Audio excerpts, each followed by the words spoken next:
going on, everyone? It's Smaj from the One White One Brown podcast. So let's crack on. Today's Crackpot Monday.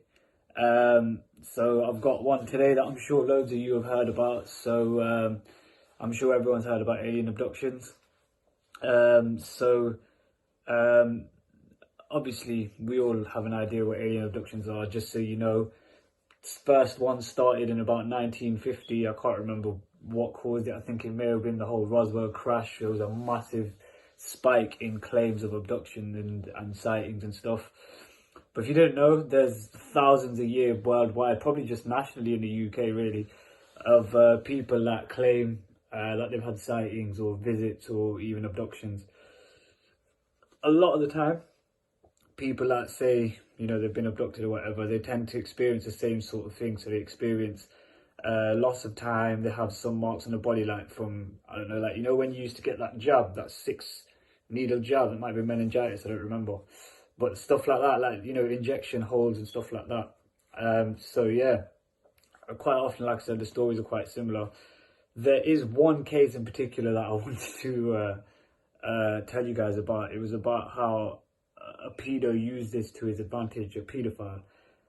So there was some dude, I can't remember his name, but there's a whole documentary on this. So I mean, I suggest you watch it because it's as fucked up as it is interesting, basically. So this dude, he was a pedo, but no one knew he was a pedo at the time.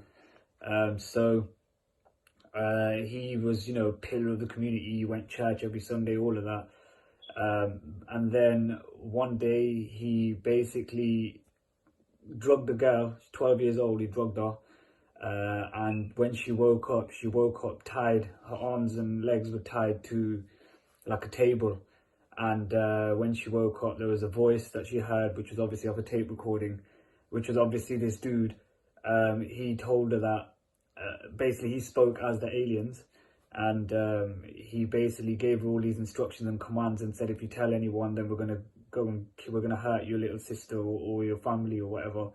So obviously she was too scared. 12 years old, obviously.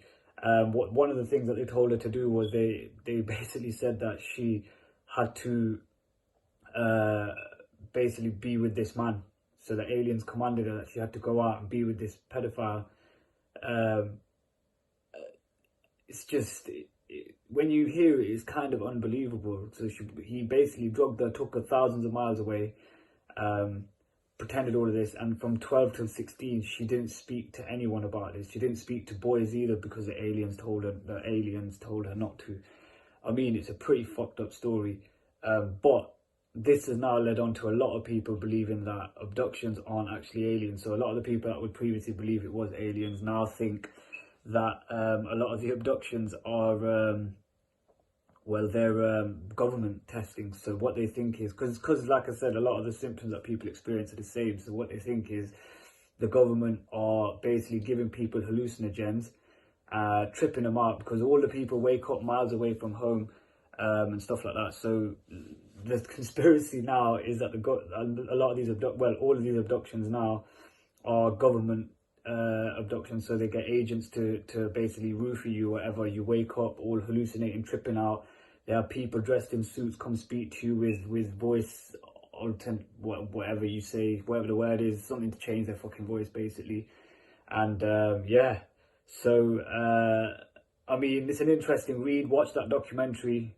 It's crazy. It's fucked up, really. I mean, but yeah, so that's the one for today. I suggest reading into it because there is quite a lot on this. It's hard to cover in a couple of minutes, but if anyone wants to chat about it, shout at me or Jack. We both read into the stuff that we're both putting out anyway, so we'll have some knowledge. So yeah, as always, like, share, subscribe and all of that.